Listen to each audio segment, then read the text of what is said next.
Good morning guys. So ngayon papakita ko sa inyo kung paano gumawa ng ating Facebook page para magamit natin sa pag-market ng ating products, especially dito sa Diva Secret International.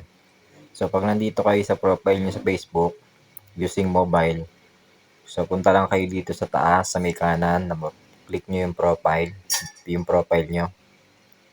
So pag nandito na kayo, scroll nyo lang, kita nyo tong see more, click nyo yan.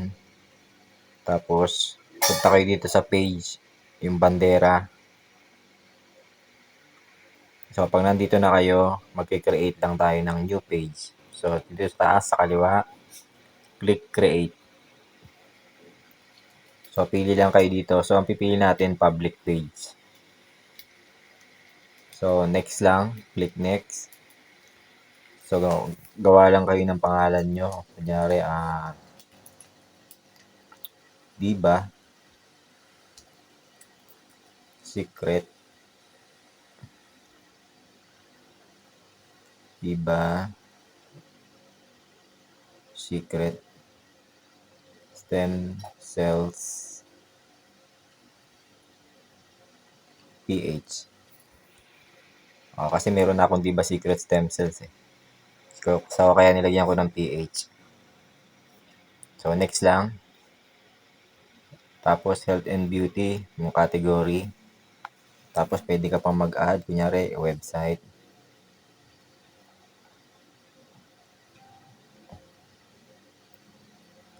Online. Search mo. Or website. So, pwede rin itong So, kung magbebenta kayo ng product, health and beauty yung category.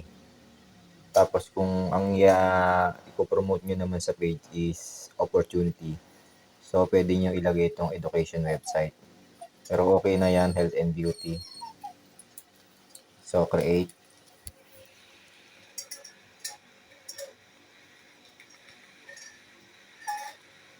Tayin lang natin.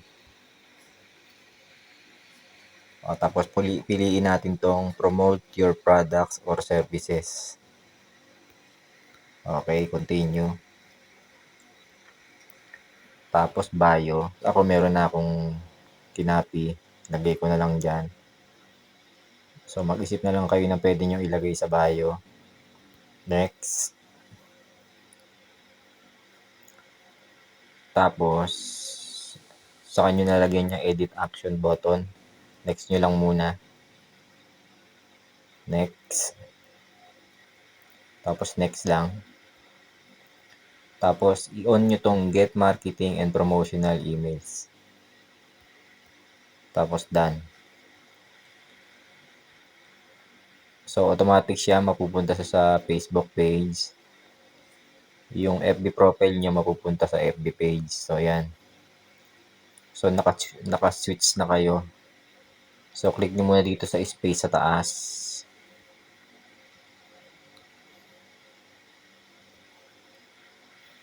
So, mag-upload tayo ngayon ng profile picture. So, pag nag-upload tayo ng profile picture, click lang natin tong profile. Balik natin. Click lang natin tong profile, yung letter D, tapos yung camera. Click lang natin. So, lagyan natin yung profile. Tapos, click nyo lang tong nasa taas, save. So, nag-upload na. Sunod naman natin itong add cover photo sa likod. Click nyo itong camera sa kanan. Tapos, upload. So, dapat may naka-ready na kayong mga picture.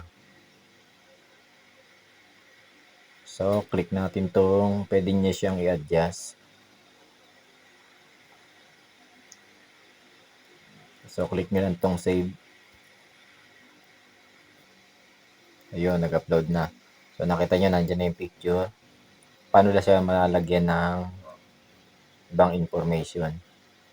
Try natin dito sa kanan, sa kaliwa. Tapos, itong tatlong tuldok, edit. Yun.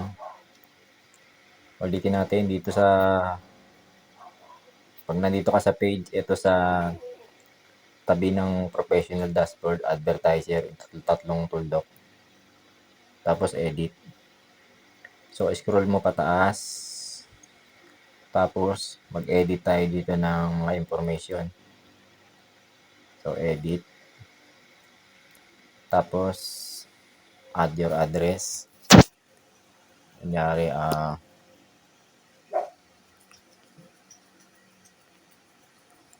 kahit hindi nyo to kumpletuhin guys, okay lang yan.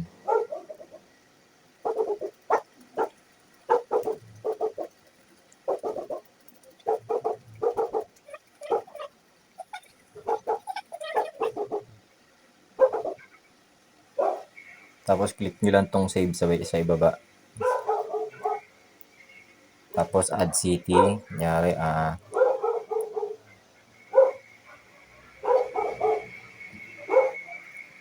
San Jose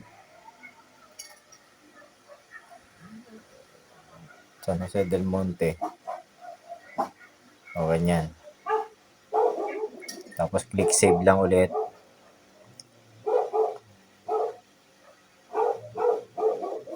Tapos kahit hindi na yan, tapos save nyo lang ulit. So nandun na yon. Pag check nyo yung mamaya, nandun na yun. Tapos add nyo lang yung phone. Ari, lagay lang kayo 09.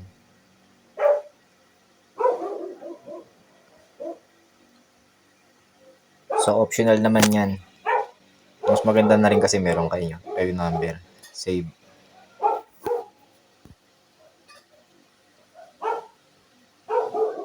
Dapat nag-uumpisa sa plus 63. So ayan. Dapat pala nag-uumpisa sa plus. So ayan, save. Click lang natin tong add hours. Dagdag tayo ng add hours. Lalagay nyo rito always open. Balik ko. So pag click nyo ng add hours, i-click nyo lang itaas, no hours available. Click nyo lang yan, no hours available. Tapos, always open. So, save lang yung, i-click nyo lang yung save, tapos, save nyo lang ulit. So, nandun na yung mga info na nilagay natin. So, bago natin i-back, save lang ulit natin. Tapos, refresh lang natin. Refresh. So, nandun na yon. Pag chinek nyo yan pag binisit nyo yung page nyo. So, yun nakikita nyo ito, about, ayan yung mga nilagay natin. So, makikita nyo yan. Diba?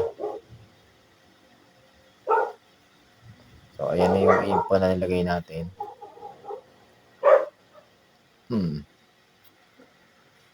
Tapos, susunod na video guys, ituturo ko sa inyo kung paano maglagay ng mga auto-respond messaging dito sa Facebook page nyo. O paano tayo magkakaroon ng chatbot. At kung paano maglagay ng mga saved replies. So, yun lang muna sa ngayon. Thank you.